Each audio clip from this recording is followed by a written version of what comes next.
أعوذ بالله السميع العليم من الشيطان الرجيم. بسم الله الرحمن الرحيم. الحمد لله نحمده ونستعينه ونستغفره ونستهديه ونتوب إليه ونعوذ بالله من شرور أنفسنا ومن سيئات أعمالنا. من يهده الله فلا مضل له ومن يضلل فلا هادي له. أشهد أن لا إله إلا الله وحده لا شريك له وأشهد أن محمدا عبده ورسوله.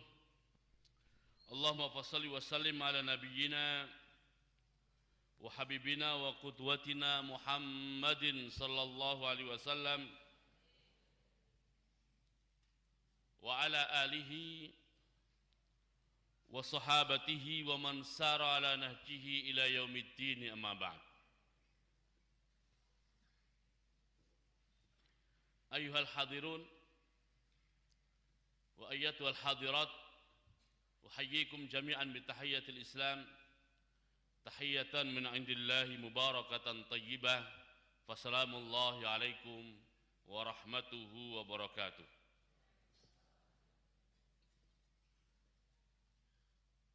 يقول سبحانه وتعالى في كتابه الكريم: أعوذ بالله من الشيطان الرجيم.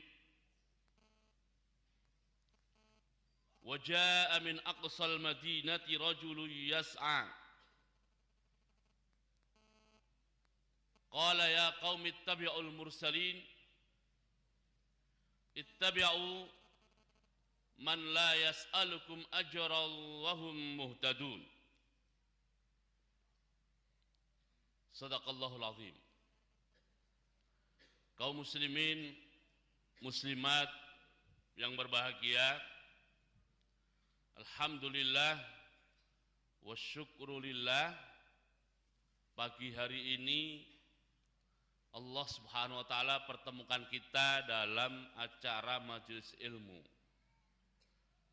dalam acara mudzakarah, pengajian, di mana banyak orang pada saat-saat seperti ini mereka mungkin sedang terlelap dalam kelalaian, ghafilun. Ghafilun itu kalau terjemahan Jakartanya tukang gaple. Gaple itu dari ghafala, artinya apa? Lalai, tidak ingat Allah Subhanahu wa taala. Atau mungkin sekarang banyak di antara manusia yang sedang bermain-main sehingga lupa juga kepada Allah Subhanahu wa taala. Dan saat-saat seperti itu sebenarnya adalah saat yang paling rawan bagi turunnya azab Allah Subhanahu wa taala. Awa amina ahlul qura an ya'tiyahum ba'suna bayatan wa hum naimun. Awa amina ahlul qura an ya'tiyahum ba'suna duha wa hum yal'abun. Azab Allah itu potensinya muncul sangat rawan saat manusia terlelap dalam tidur, lupa kepada Allah SWT, yaitu di malam hari. Dan juga saat manusia bermain-main sehingga lupa juga kepada Allah SWT, khususnya pada waktu duha. Namun alhamdulillah wa syukrulillah, dengan taufik, hidayah dan bimbingan Allah SWT, pagi hari ini kita berada di rumah Allah SWT. Semoga keberadaan kita di rumah Allah SWT ini termasuk dalam sabda dan hadis Rasulullah SAW yang diriwayatkan oleh Imam Muslim. Wa majtama'a qaumun fi baitin min buyutillah yatluna kitaballah wa yatadarasunahu fima bainahum illa nazalat alaihimus sakinah wa ghasyiyatuhumur rahmah wa haffathumul malaikah wa dzakarahumullahu fi man 'indah. Hadis sahih di antaranya diriwayatkan oleh Imam Muslim. Apa itu Pak hadis tadi? Tahu artinya Bu hadis tadi? Atau sudah hafal? Bapak-bapak ada sudah hafal hadis tadi? Ada Pak ya? Insya Allah lah.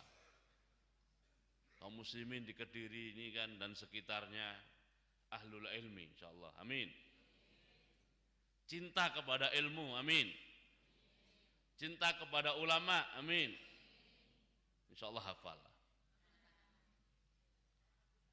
Tapi tidak apa-apa saya singgung sedikit maksud hadis itu. Hadis yang diriwayatkan oleh Imam Muslim tadi berbicara tentang 4 sebab yang akan menghasilkan 4 juga. 4 menghasilkan 4. Yang pertama adalah wa majtama'a qaumun. Jika ada sekelompok orang berkumpul, insya Allah kita masuk enggak? Sekelompok orang berkumpul, kita masuk enggak insya Allah? Masuk, satu. Yang kedua, fi baitin min buyutillah, berkumpulnya di rumah Allah, masuk enggak? Kedua, masuk, alhamdulillah. Yang ketiga, yatluna kitab Allah, mereka membaca ayat-ayat Allah, masuk enggak? Masuk, alhamdulillah. Kalaupun enggak baca pagi ini, tadi mendengar qori kita yang suaranya Masya Allah ya. Tiga. Yang keempat adalah mengkaji atau mengaji ayat-ayat Allah. Masuk enggak kira-kira? Insya Allah. Jika 4 hal ini terpenuhi, Allah SWT akan membalasnya dengan 4. Pertama, nazalat alaihimus sakinah, akan turun kepada mereka sakinah. Ibu-ibu ada yang namanya sakinah?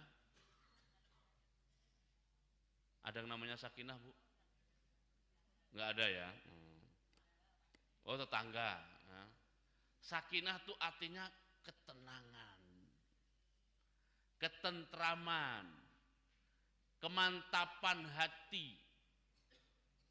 Itu balasannya yang pertama. Balasan yang kedua, wa ghasyiyatuhumur rahmah, mereka-mereka yang berkumpul di rumah Allah membaca Quran, mengaji Quran, akan mendapatkan limpahan rahmat dan kasih sayang Allah Subhanahu wa taala. Amin. Yang ketiga, wa haffathumul malaikah, insya Allah masjid ini walaupun enggak penuh sampai depan, tapi penuh sampai belakang, dan masih ada kosong-kosongnya. Oleh karena itu mohon kalau masih mungkin dirapikan barisannya. Walaupun masih ada kosong-kosongnya ini, insya Allah ini penuh disaksikan dan dihadiri oleh malaikat-malaikat Allah Subhanahu wa ta'ala. Dan yang terakhir, yang keempat, bapak-bapak ibu-ibu tadi waktu masuk ngisi absensi nggak Bu? Oh enggak, boten ya. Tapi insya Allah semua yang hadir ini namanya akan dilaporkan oleh para malaikat kepada Allah Subhanahu wa ta'ala. Mau dilaporkan? Bener? Laporkan ke polisi? Oh enggak. Laporkan kepada Allah Subhanahu wa ta'ala. Nah, semoga kita kumpul pada pagi hari ini termasuk yang disabdakan oleh Rasulullah sallallahu alaihi wasallam ini. Amin. Bapak-bapak, ibu-ibu, kaum muslimin muslimat yang dimuliakan Allah SWT, tadi dikasih judul oleh pembawa acara, tapi kata Ustadz Abdurrahman, Ustadz nggak terikat dengan judul. Nah begitu. Jadi saya juga nggak mau diikat-ikat begitu. Saya maunya bebas saja, ya kan? Maklum baru datang, ya. Datang-datang diikat nggak enak. Nah gitu, ya. Saya sebenarnya tuh sering lewat Kediri, tapi nggak pernah berhenti. Lewat saja. Ya. Saya asli dari Demak, Jawa Tengah. Tinggal di Jakarta. mertua di Blitar. Oh. Jadi Kediri itu lewat gitu ya. Nah, seringkali kalau lewat tuh tidur jadi nggak tahu, ya kan? Nah, begitu ya. Tapi mohon maaf ngapunten kalau walaupun asli Demak ini basa Jawanya grotal gratul. Nanti ngapunten ya. Bapak-bapak, ibu-ibu yang dimuliakan Allah SWT, insya Allah pagi hari ini kita akan mengaji, membahas ayat 20 sampai ayat 27 surah Yasin. Ayat 20 sampai ayat 27 surah Yasin. Sinten sing hafal surat Yasin? Alhamdulillah setunggal. Kalih sinten? Lho kok namung setunggal? Oh, nomor ayatnya mboten apa? Mboten apa, mboten apa? Surat Yasin mawon. Oh, Yasin tok. Oh, nggih. Yasin ya hafal ya kan? Yasin ngoten mawon. Nah.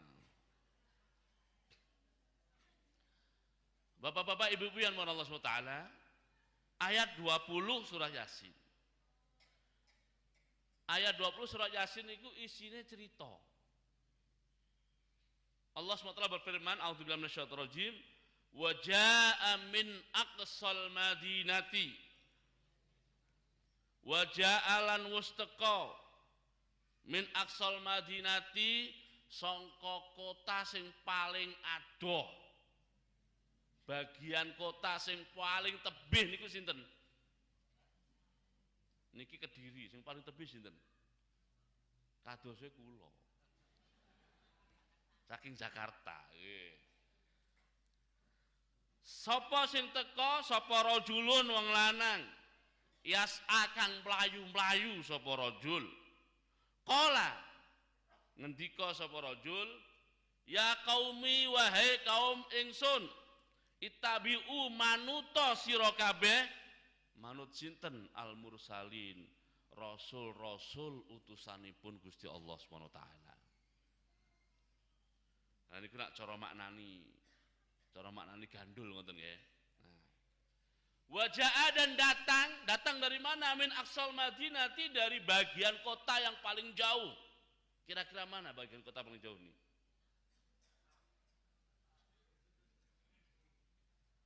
Tulungagung wonten? Nganjuk wonten?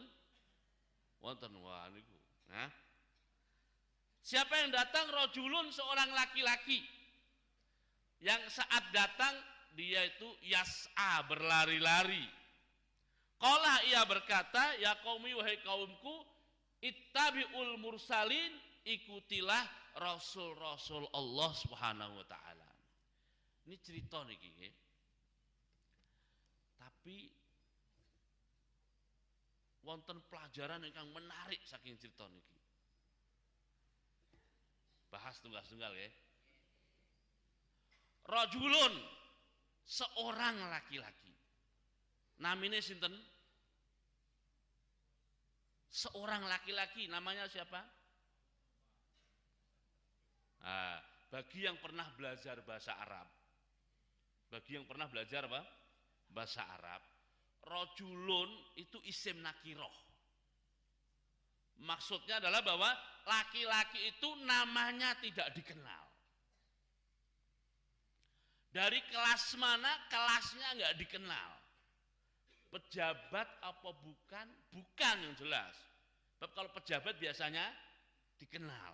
Duitnya akeh napa mboten, biasanya sing mboten dikenal niku ora duwe duit. Soalnya sing duwe duit biasanya terkenal. Rajulun itu seorang laki-laki yang tidak dikenal. Walaupun para ahli tafsir berusaha mencari tahu siapa laki-laki ini, dan mereka mengatakan dia adalah Yusuf An-Najjar, katanya begitu. Namun cerita Quran menjelaskan bahwa laki-laki itu oleh Quran disebut tanpa nama. Tapi Quran menceritakan bahwa tempat tinggal dia adalah di bagian kota yang paling jauh. Kenapa tinggalnya di kota yang paling jauh? Sebab dia miskin. Kalau dia bukan orang miskin, pasti tinggalnya di pusat kota. Dia tinggal di pinggir kota, kenapa? Biasanya pinggir kota itu murah. Dia miskin berarti. Berarti kan laki-laki ini miskin, tidak dikenal, tinggalnya pun di pinggiran kota. Nah, zaman itu para rasul Allah itu berdakwahnya di pusat kota. Pusat pengajian para rasul itu di pusat kota. Laki-laki ini nggak dikenal tuh tinggalnya di pinggir kota. Nah, biasanya nek ngoten niku ngajine rajin apa mboten? Biasane. Enggak. Lah wong miskin ora ndek sangu. Untuk menuju tempat pengajian tuh dari rumahnya tuh kan perlu sangu. Nah, dia miskin nggak ndek sangu. Ya kan? Terus tempatnya juga jauh. Mungkin kalau harus naik kendaraan umum atau angkot itu harus pindah-pindah beberapa kali. Tambah ongkos. Ya kan? Kalaupun datang, biasanya datangnya terlambat. Maklum, aduh. Biasanya ya. Terus kan dia nggak dikenal. Orang yang tidak dikenal itu biasanya megah ngaji. Kenapa? Kedatangannya tidak disambut, kepergiannya tidak diantar. Kalau datang, ya bludus ngono wae, ora ono sing ngerti. Kalau tidak datang juga tidak ada yang nyari. Nek ngono kuwi rasa teko ora apa-apa. Ya kan ngoten ta? Tapi ternyata yang diceritakan oleh Quran ini dia datang. Artinya sebab-sebab untuk tidak datang itu banyak sebenarnya. Alasan untuk tidak datang itu banyak. Tetapi dia mau datang. Dan bahkan Allah SWT saat menceritakan laki-laki itu, yang pertama disebut justru kata-kata datang. Waja'a dan datang. Baru kemudian siapa yang datang? Rajulun, seorang laki-laki. Nah, ini menjelaskan bapak-bapak, ibu-ibu yang Allah SWT, datang itu penting. Datang itu apa? Penting. Gelem teko itu luar biasa. Alhamdulillah mau datang. Meskipun tempat tinggalnya apa? Jauh. Bahasa ayatnya pripun mau? Aqsal Madinah. Meskipun dia tidak dikenal, tapi mau datang luar biasa. Nah, Quran kita kaji lagi. Sudah begitu dia datangnya yas'a. Apa arti yas'a? Berlari. Kenapa dia lari? Takut ketinggalan, ya kan? Wah, ayo melaju. Pengajian ini dimulai. Engkau ora krungu pengajian ini. Lari dia. Ada nggak yang datang ke sini dari rumahnya berlari? Nah, tidak berlari. Ini berlari nih. Saking semangatnya pengen datang itu berlari dia. Ya. Nah, itu takut terlambat. Ada alasan lain kenapa dia berlari? Nah, alasannya adalah takut kehilangan momentum. Tahu takut kehilangan momentum? Apa ya momentum bahasa Kediri ini ya? Momentum itu apa? Momen. Apa ya momen ya? Takut kehilangan gampangannya kesempatan yang pas. Nah, ngono lah ya. Kesempatan yang tepat begitu. Sebab gini, teko pas waalaikumsalam warahmatullahi wabarakatuh kan nggak pas ya kan. Jadi takut mau ngaji nggak ngaji oleh pelajaran apa? Waalaikumsalam ya kan nggak enak kan. Hah? Nah, tapi susah nih terjemahan momentum ternyata ya. Apa ya momentum ini bahasa Jawa ini? Ya wes pokoknya momentum lah ya. Takut kehilangan momentum. Ya. Bapak-bapak, ibu-ibu yang Allah SWT, ini ada orang miskin tidak dikenal, tinggalnya jauh dari kota, mau hadir ke tempat pengajian para rasul, itu luar biasa. Padahal alasan untuk datang tuh banyak. Nak menggawe alasan-alasan pinter lah. Alasan banyak, tapi dia tetap mau datang. Ini luar biasa, karena luar biasa oleh Allah diceritakan di Quran. Nah, hebatnya lagi, kita membaca ceritanya, baca cerita tentang laki-laki yang tidak dikenal itu, satu huruf dapat 10 kebaikan. Padahal mau cerita, tapi dapat berapa? Itu bukan satu cerita 10 kebaikan, satu huruf dari cerita itu 10 kebaikan. Coba dari ayat 20 sampai ayat 27 ada berapa huruf itu? Wah, serasa hitung. Ya kan? Banyak. Maka kita pun perlu bertanya, apa sih rahasia laki-laki itu sehingga oleh Allah mendapatkan keistimewaan diceritakan di Quran? Sebagian dari keistimewaannya tadi, dia miskin, tinggalnya jauh, ya kan? Tidak dikenal, banyak alasan untuk tidak datang, tapi ternyata masih mau datang. Itu salah satu keistimewaannya. Sudah begitu, bukan hanya miskin, bukan hanya tidak dikenal, sakjane itu dia juga enggak, dakwah itu bukan kewajiban dia. Lalu dia tinggalnya jauh di sana kok. Gitu. Makanya waktu dia harus berdakwah juga, ceramah dakwahnya berbunyi, ya qaumi ittabi'ul mursalin. Wahai kaumku, ikutilah para rasul itu. Kalau dia dai beneran, itu kan ikutilah aku, ya kan? Ikutilah aku. Tetapi karena dia bukan dai yang sebenarnya, gimana kok bukan sebenarnya? Salah kalau istilahnya bukan sebenarnya. Ini kalau istilah film tuh bukan dai utama, nah begitulah ya. Bukan enggak sebenarnya juga, tapi bukan dai utama. Sebab dai utamanya siapa? Para rasul. Dai utamanya itu para rasul. Dia hanyalah pendukung para rasul saja. Coba bayangkan, datang bukan untuk ceramah. Kalau saya datang ke sini kan untuk ceramah, ya semangat gitu kan, maklum manggung di syuting ya kan, semangat. Tapi kalau datang hanya untuk, bukan hanya mengerti, hanya untuk mendukung saja, hanya untuk ngebak inggon, nah kira-kira gitu, hanya untuk menambah barisan, itu kan sebenarnya alasan juga untuk tidak datang. Tapi dia mau datang, dia mau. Wah, ini luar biasa. Dan saat dia harus menyampaikan materi dakwahnya pun, yang dia sampaikan adalah ikuti para rasul itu. Bukan apa? Bukan ikuti aku, tapi ikuti para rasul. Begitu. Nah, ini bapak-bapak, ibu-ibu yang Allah SWT menjelaskan bahwa pentingnya menjadi pendukung orang baik-baik. Pentingnya menjadi pendukung orang baik. Mungkin bapak-bapak, ibu-ibu nggak bisa ceramah di depan, mboten napa-napa, sing penting ngebak inggon. Itu ngebak inggon udah luar biasa. Mungkin gone wis kebak gimana Ustaz? Ora apa-apa, nambah barisan, ngakeh-ngakehi wong. Nah, coba nih kalau pengajian ini dihadiri oleh, diumumkan oleh panitia, insya Allah pengajian, ini masjid apa tadi itu?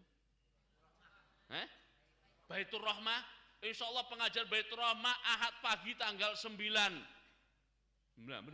Februari akan dihadiri oleh 1.000 orang. Tiba-tiba kurang siji kan salah pengumumannya, ya kan? Ya kan? Nah, maka kehadiran tambahan satu orang itu penting sehingga jumlahnya menjadi 1.000 pas gitu. Lah nek wis 1.000 Ustaz, ya ora apa-apa, 1.001. Ya kan gitu, ya kan? Lelek loro meneh 1.002 ya gitu. Penting itu nambahan itu. Apalagi kalau kita kaitkan dengan hadis Rasulullah SAW. Jangan dikira nambah-nambah atau ngekeh-ngekeh itu nggak ada gunanya. Itu gunanya luar biasa. Rasulullah SAW bersabda, Sholatul isnaini ahabbu ilallah azka wa ahabbu ilallah min sholatil fardi. Sholat yang dilakukan oleh dua orang secara berjamaah itu lebih suci dan lebih dicintai Allah daripada sholat sendirian. Dan sholat 3 orang berjamaah lebih suci dan lebih dicintai Allah daripada sholat 2 orang. Sholatnya 4 orang berjamaah lebih suci dan lebih dicintai Allah daripada sholatnya 3 orang. Semakin banyak orangnya, semakin suci dan semakin dicintai Allah Subhanahu wa ta'ala. Berarti apa gunanya tambahan itu? Penting, karena lebih suci dan lebih dicintai Allah SWT. Oleh karena itu bapak-bapak ibu-ibu yang Allah SWT, walaupun datang ke sini cuma ngebak-ngebak inggon, nambah-nambahi barisan, ngentekne kursi, tapi itu luar biasa. Sebab menambah pengajian ini semakin suci insya Allah, amin. Dan semakin dicintai oleh Allah Subhanahu wa ta'ala. Dan itu juga pentingnya menjadi pendukung. Pentingnya menjadi pendukung. Apalagi kalau mendukung itu urusannya urusan politik. Coba. Janjane partaiku menang, tapi kurang siji. Ya gimana coba? Kalah piro? Kalah suara siji. Ya, kalah suara siji tetap kalah, ya kan? Siji tetap apa? Tetap kalah. Wah, aku jane menang. Sayang aku diselip piro? Siji. Wes ngenes ngurut dodo, ya kan? Makanya penting, tambahan itu penting. Jangan dianggap tidak penting, penting. Dulu di Jakarta pernah ada demonstrasi. Demonstrasi untuk mendukung sistem pendidikan nasional yang mendukung pendidikan agama Islam. Tadinya itu mau dihapus. Bahwa pendidikan yang diselenggarakan di negara Republik Indonesia itu adalah pendidikan yang berorientasi mencetak manusia yang beriman dan bertakwa. Kata-kata beriman dan bertakwa mau dicoret. Katanya nggak penting itu. Yang penting cerdas, pinter katanya. Wah, itu akhirnya umat Islam ramai-ramai datang ke gedung DPR MPR untuk berdemonstrasi. Nah, waktu itu saya ketemu ada orang tuh kulitnya hitam, rambutnya keriting. Berarti orang Indonesia bukan? Bukan orang Indonesia. Akhirnya, wah ini kayaknya bisa bahasa Arab tuh. Supaya saya tanya pakai bahasa Arab. Assalamualaikum, salam. Kaifal hal? Nah, kata dia, alhamdulillah bi khair. Nah, kata dia, takallam Arabi? Nah, kamu bisa ngomong Arab? Alhamdulillah, anak takallam bil Arabiyah. Nah, akhirnya ngobrol. Saya bilang, kamu kan bukan orang Indonesia. Kenapa ikut-ikut datang ke sini? Ini kan urusan orang Indonesia. Kata dia jawabannya, memperbanyak barisan. Oh, ya kan? Jawaban dia apa? Emang kenapa saya tanya? Saya kemarin baca pengumuman katanya demo ini targetnya yang datang 1 juta. Saya khawatir jangan-jangan kurang 1. Nah gitu. Maka saya datang supaya lengkap 1 juta kata dia. Lah kalau sudah 1 juta, ya kan angkanya jadi menarik.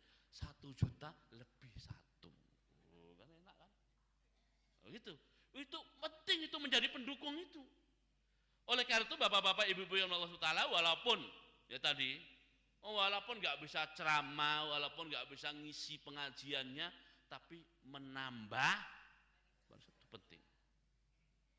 Nah, tapi kalau cuma begitu mosok hebat sampai diceritakan di Quran. Apa kehebatan orang itu lagi? Kehebatannya lagi adalah pada saat masyarakat yang didakwai oleh 3 orang rasul yang diceritakan di ayat 13-nya itu, mereka marah kepada para rasul dan juga marah kepada orang ini, pada laki-laki yang itu, karena laki-laki itu ikut mendukung 3 orang rasul. Mereka marah, 3 orang rasul itu dibunuh, pendukung ini pun dibunuh juga. Semoga tidak terjadi di sini ya. Ini cerita. Hebatnya bapak-bapak, ibu-ibu yang Allah SWT, laki-laki itu kan meninggal dunia akhirnya, dibunuh. Karena mati dalam keadaan membela para rasul, mati dalam keadaan mendukung para rasul, mati dalam rangka memperbanyak barisan dakwah para rasul, matinya kan mati syahid. Karena mati syahid di alam akhirat oleh para malaikat dipersilahkan masuk surga. Di ayat 26-27, qilat khulil jannah, monggo silahkan masuk surga. Qila, silahkan masuk surga. Qilat khulil jannah. Hebatnya laki-laki itu, begitu dia disuruh masuk surga, yang pertama kali diingat oleh dia adalah kaumnya yang membunuh dia. Ingat bukan karena dendam, bukan dendam. Walaupun dia dibunuh tidak ada dendam. Ingat karena dia menyayangkan sikap dan perilaku kaumnya. Makanya dikatakan qila fil jannah qala ya laita qaumi ya'lamun bima ghafara li rabbi wa ja'alani minal mukramin. Aduh, sayang banget kaumku nggak ngerti. Coba mereka ngerti nasib menjadi pendukung para rasul ini. Aku ini hanya pendukung saja. Tapi ternyata di akhirat dipersilahkan masuk surga. Mendapatkan pengampunan dari Allah Subhanahu wa taala dan mendapatkan tempat yang mulia di surga di sisi Allah Subhanahu wa taala. Kalau saja kaumku tahu bahwa menjadi pendukung itu seperti itu nasibnya, pasti mereka akan menjadi pengikut dakwah para rasul itu dan tidak menghalangi dakwah itu. Sayang, seribu sayang, dia sudah mati. Coba bayangkan, dia ini sudah mati, sudah berada di alam lain, bahkan sudah menikmati surga. Biasanya orang kalau sudah nikmat tuh ingat temennya enggak? Oh, lali senak, ngapain? Kan gitu kan? Ini dia sudah menikmati surga, ternyata dia masih ingat kaumnya. Bahkan kaum yang membunuh dia, ingat dia. Bukan ingat dendam, tapi dia masih pengen mendakwahi kaumnya. Coba, wis mati di alam lain, menikmati kenikmatan surga, ijek pengen dakwah di dunia. Padahal kalau kita, ya kan, diajak, ayo berangkat pengajian Masjid Baitur Rahmah, ini ahad pagi kan, rasa-rasanya apa? Lagi flu, lagi sakit flu aja rasa-rasen. Lah ini orang sudah mati, sudah di alam lain, udah di surga, masih pengen berdakwah. Kira-kira wong Kediri ada nggak kayak gitu? Ada nggak yang kayak gitu? Semangat dakwahnya yang kayak gitu ada nggak kira-kira? Kenapa orang mangkat udan? Cuma udan, ya kan? Ini sudah di alam lain, Nah, apalagi tadi, kalau digabungkan ya, dia sudah miskin, tidak dikenal, rumahnya juga jauh, wis mati sisan, berada di alam lain, wis kadung nikmat di surga. Ternyata semangat untuk mendakwai kaumnya belum padam, urung mati semangat untuk berdakwahnya. Makanya wajar kalau cerita tentang laki-laki ini oleh Allah diabadikan di Quran. Karena laki-laki ini istimewa, luar biasa, ya kan? Nah, saya kalau baca surat Yasin sampai di sini tuh malu, saya terus terang, malu. Apalagi kalau kadang-kadang pengen alasan untuk tidak hadir, pengen alasan untuk tidak ikut, pengen alasan untuk tidak malu-malu, itu malu. Lah, Yasin yang sering kita baca itu ternyata menceritakan tentang seseorang yang semangatnya tidak padam padahal sudah berada di alam lain. Sudah di alam, qilat khulil jannah qala ya laita qaumi ya'lamun bima ghafara li rabbi wa ja'alani minal mukramin. Nah, kita pun bertanya-tanya, kenapa ya kok laki-laki itu bisa punya semangat sehebat itu? Apa yang membuat dia begitu bersemangat untuk berdakwah? Walaupun dalam dakwah itu cuma sebagai pendukung, cuma nambah-nambahi, ngebak-ngebaki saja. Kenapa dia begitu semangat? Nah, kita mundur dikit. Karena memang orang yang terlibat di dalam dakwah itu, meskipun hanya sebagai pendukung, itu akan mendapatkan fadilah atau keutamaan yang luar biasa. Fadilah atau keutamaan yang luar biasa. Saya langsung singkat saja, waktunya sudah mau habis. Nah, maksudnya waktu saya. Daripada disemprit kan mendingan tahu diri, ya kan? Soalnya nanti kalau disemprit kena tilang. Nah, bapak-bapak, ibu-ibu yang Allah SWT, kalau bapak-bapak atau ada di antara bapak atau ibu itu punya teman atau punya tetangga, misalnya saja tetangganya itu belum sholat, orang Islam tapi belum, misalnya saja. Lalu, wah ini kok tonggoku iki jane ya Islam ketoke, tapi kok ora sholat. Piye carane ya supaya dia sholat? Ah, aku tak silaturahim ke tempat dia. Assalamualaikum. Katanya waalaikumsalam. Wonten apa? Arep ngobrol-ngobrol. Mosok tonggo ora tahu ngobrol. Wis ngobrol ngalor ngidul, ngetan ngulon, ngisor dhuwur, dhuwur ngisor. Biasa mukadimahnya itu kan muter-muter sik sana kemari. Ujung-ujungnya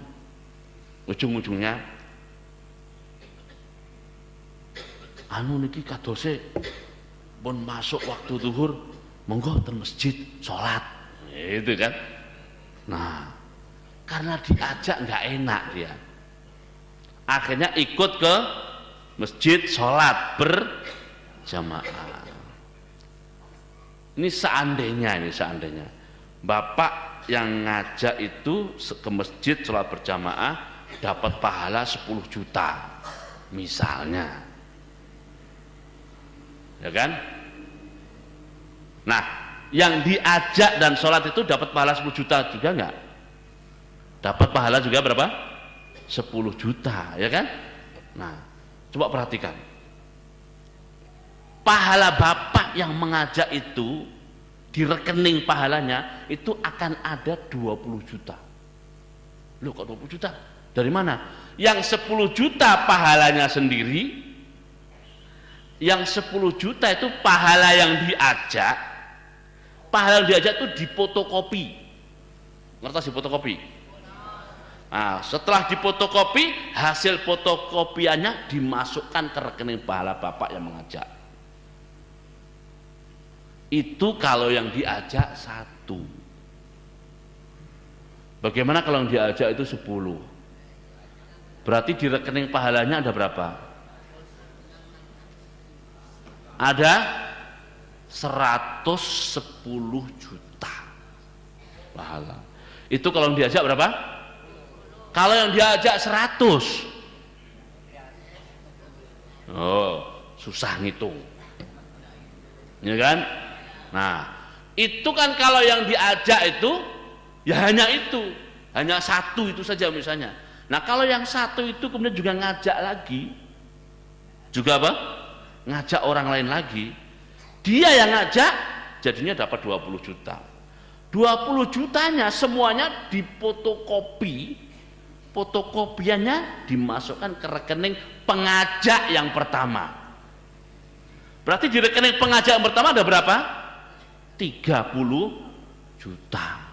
Nah, semakin banyak yang ngajak, maka rekening pengajak pertama itu semakin penuh dengan pahala. Itu keutamaan dakwah, keutamaan ngajak. Oleh karena itu bapak-bapak, ibu-ibu yang Allah, ojo bosen-bosen, jangan malu-malu mengajak. Jangan malu-malu mengajak orang lain. Pahala yang diajak tidak akan kurang, tapi pahala mengajak akan mendapatkan 2 kali lipatnya. Begitu. Nah, semakin banyak yang diajak itu, semakin banyak pahala yang dia dapatkan. Itu kalau mau ngajak. Nah, sepertinya laki-laki itu ngerti yang begitu itu.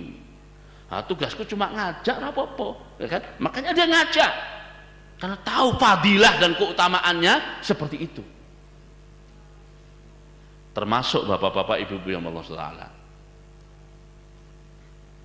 Misalnya lagi ya, bapak-bapak ini punya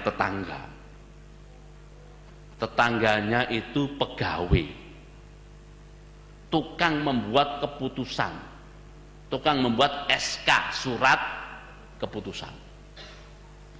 Selama ini dia kalau membuat keputusan itu tidak pernah mempertimbangkan maslahatul Islam wal muslimin, kepentingan umat Islam dan kaum, pokoknya ya senggawe aja keputusan. Tapi bapak-bapak ini berhasil mempengaruhi dia, mengajak dia dan mempengaruhi dia. Akhirnya sebagai pejabat atau sebagai pimpinan, pejabat atau pimpinan, kemudian hari kalau dia membuat keputusan-keputusan atau SK-SK, itu SK yang membawa kemaslahatan Islam dan kaum muslimin. Saya kasih contoh lain deh ya. Misalnya begini. Ini kan pengajian Ahad pagi baru ada di sini ya kan. Kayak begitu, Allah alam sih ya.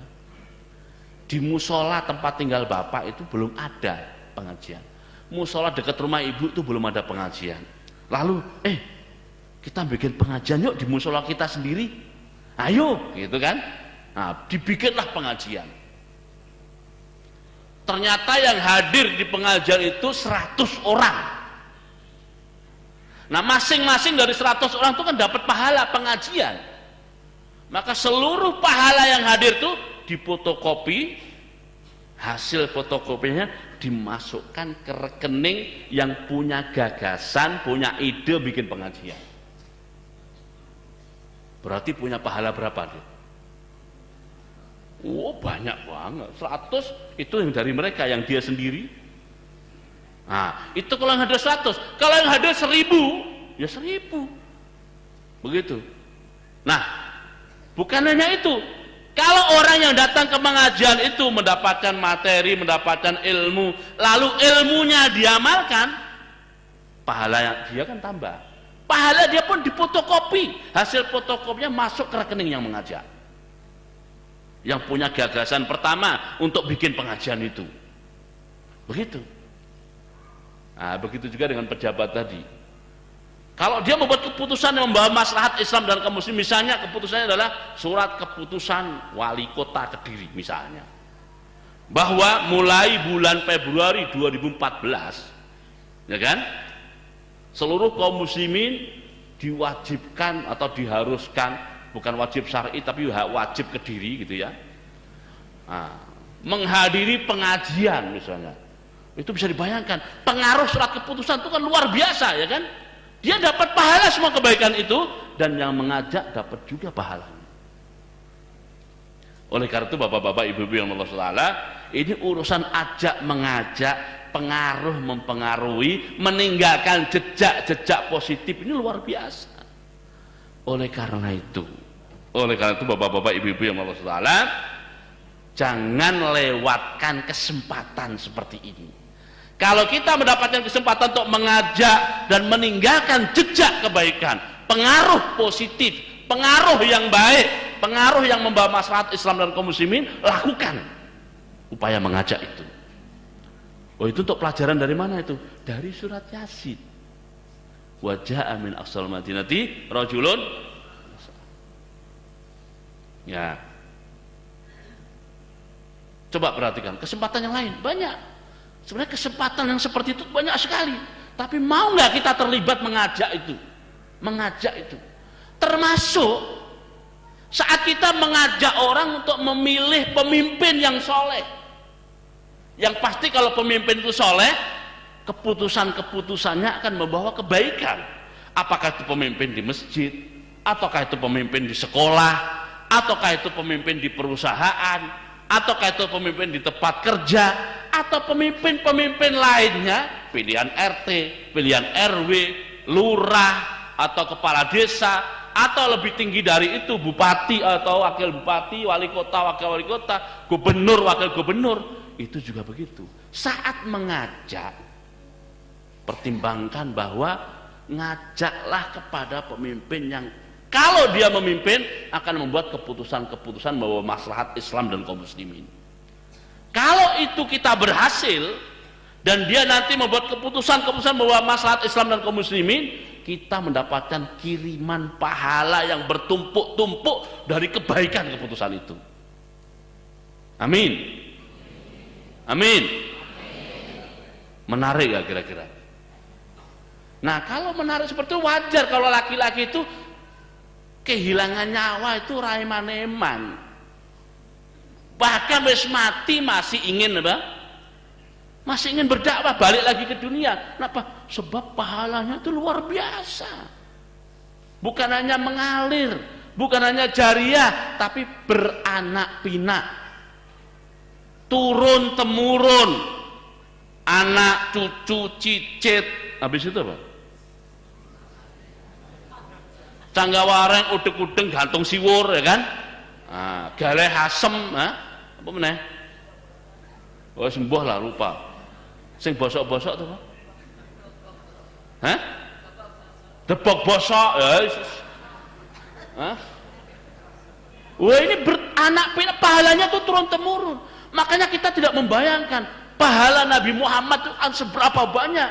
Sebab ajaran itu diikuti oleh orang seluruh dunia dari zaman beliau sampai kiamat nanti. Wah, itu ngirimin pahala terus itu kepada siapa? Rasulullah SAW. Dan kalau kita ikut-ikutan begitu, walaupun cuma apa? Ikut-ikutan, cuma melu-melu, tapi kita mendapatkan bagian dari itu semuanya. Amin. Nah, semonten mawon ingkang saged kula sampaikan dumateng panjenengan sedaya, kurang lebihnya minta maaf. Aku qouli hadza wa astaghfirullahi wa lakum wa lisal muslimin fastaghfiruhu innal ghafurur rahim. Wassalamualaikum warahmatullahi wabarakatuh.